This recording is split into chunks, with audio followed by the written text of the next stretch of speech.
Yeah, that's right, Scott. Chilly conditions out here, but the buzz of high school football is keeping us warm. It's been pretty great. You saw in our 5 o'clock show, we spoke to Hawaii High School. Now let's bring in Eagle head coach James Clough.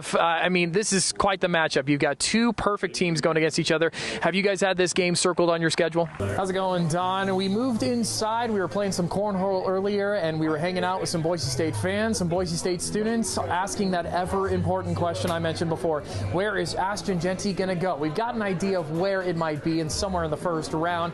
But I talked to a couple of fans, even a bartender here, that says they're hoping that their childhood team might make the selection. The opening home game for the Broncos. It was a little quiet earlier, but take a look now, and things have really started to buzz. It is nothing but a sea of orange and blue out here at the tailgate. It has been so much fun interacting with fans, chatting with people, excited for the Broncos to make their home debut. Yeah, well, that's creating a lot of traffic, that's for sure. And if you're having a tough time with traffic, the Broncos Sports app is hoping to help out fans, giving you a turn-by-turn way to get into the stadium and just make life easier for Broncos fans.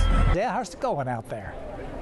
Scott Dorval, I can confirm it is hot at Hialdi. That should be the logo or whatever it is, the phrase of the weekend, because it is very toasty out here. But that is not stopping thousands of people from enjoying this amazing festival. You can see right across the street here, the paella is being cooked, the very large dish with some seafood in it. I think I've seen at least 200 to 300 people getting in line. This is the most people I've ever seen on 6th and Grove in quite some time, and it makes sense. This is the first time in 10 years that Boise has hosted a Hialdi, and to show you just the grand scale of how many people are here, this isn't just a Boise thing, this isn't just a national thing, this is an international, from coast to coast, continent to continent. There are thousands of people who have traveled to the Gem State to enjoy this. You may notice a couple extra polka dots on the country of Spain, which makes sense, the Basque culture being celebrated in all of its best. To talk a little bit more about the economic impact of what this festival brings, let's send it on over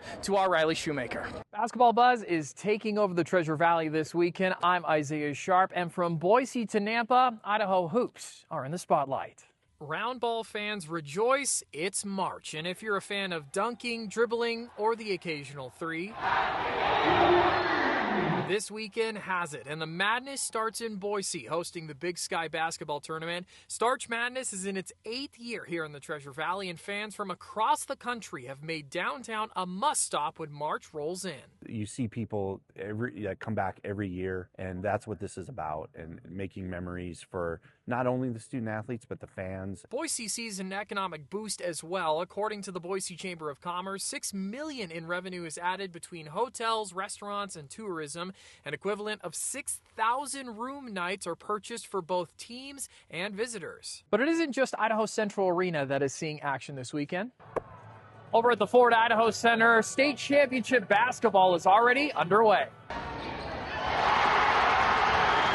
This tournament is seeing the same commitment of travel. Brady Boren drove 4.5 hours to support Preston High School. Some of the kids that I coached on the football team are on the basketball team, so we're just here to support. The 1A championship title game starts on Saturday at 9:30, and the 6A title game is at 8 p.m. For more on how you can watch Big Sky basketball, I'll send it back to Boise. Nice assist, Isaiah. If you're trying to catch all the Big Sky action this weekend, you can watch Starch Madness on our digital channel 6.2. In Boise, I'm Isaiah Sharp for Idaho News 6. Idaho's winter so far, one for the history books in terms of the record warm temperatures, and because of that, we're not getting a lot of snow. So how are there feet of snow here at Eagle Island State Park? I'm Isaiah Sharp, introducing you to the man making it possible. Meet Ryan Neptune. As a former professional snowboarder, he's always been a fan of winter weather. Snow is magic to me. It takes everything. It makes it a whole new world. But these days, the snow he shreds on, he created himself. I dream of snow every single day. I love it. I love it. I love it. There's nothing more magical than creating this. If snow is magic to this weather wizard, then these are his wands.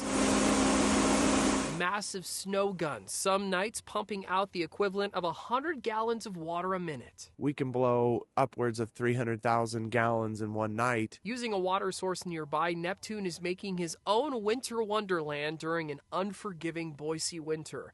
December was one of the warmest ever recorded, and January is on track to be in the top 15 worst snowfalls ever tracked. But that isn't stopping this weather wizard. At the touch of a screen, Neptune can turn this into this. So this tablet is a fully functional to our snowmaking system. I can start, stop, articulate the guns, bring them up, bring them down. I got a behind-the-scenes look at the operation that makes his mini climate come to life. Each snow gun is equipped with a weather monitor tracking temperature, air moisture, wind. Neptune bending the forecast to make his own snowy space. I like to take Mother Nature and give her a shot in the arm every once in a while. That's what's so amazing about what we can do here. Neptune is also helping create the ski joining track at the Ford Idaho Center next week, and you just might catch him on his snowboard there. In Eagle, I'm Isaiah Sharp for Idaho News 6. Fixing cars is not cheap, and inflation is making that much worse for a lot of Idahoans. But there's a new local shop that is hoping to fix that issue. I'm your Idaho News 6 West Boise neighborhood reporter, Isaiah Sharp, and just behind these garage doors here is a space that's all about doing it yourself, but with a little assist. Do it yourself.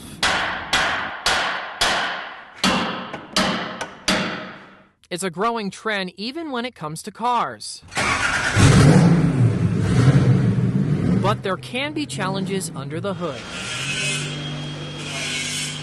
A lot of things that the dealership can do, you can do yourself. Denniston Howe grew up repairing cars with his dad, but never had the space or the equipment to repair his own 4Runner until DIY Auto Repair opened shop off Fairview in West Boise. Having a shop like this just makes it a lot easier to come in here and knock it out and do it right. Now it's his one-stop shop to repair his rig. Owners offering all the tools and lifts needed to get his car back off-roading. There's a lot of things that we provide that make these jobs that might seem daunting to somebody or impossible even, really attainable here. Chris Waskowiak and his wife Reagan both grew up in the car world. I've always loved cars. Chris has always loved cars. We've always worked on cars together. And knew the Treasure Valley needed a place that car enthusiasts could do it themselves. I think it's just really important for Boise to be able to have something like this so that they can just get it done, get the work done and be on the way. And to get it done at a lower cost. According to the Consumer Price Index, over the past year, car repair costs have gone up 20%. The cost of repairing a vehicle it's going up just like everything else. But now the Treasure Valley has a new option, and DIY has technicians who can help with anything you need to get back on the road.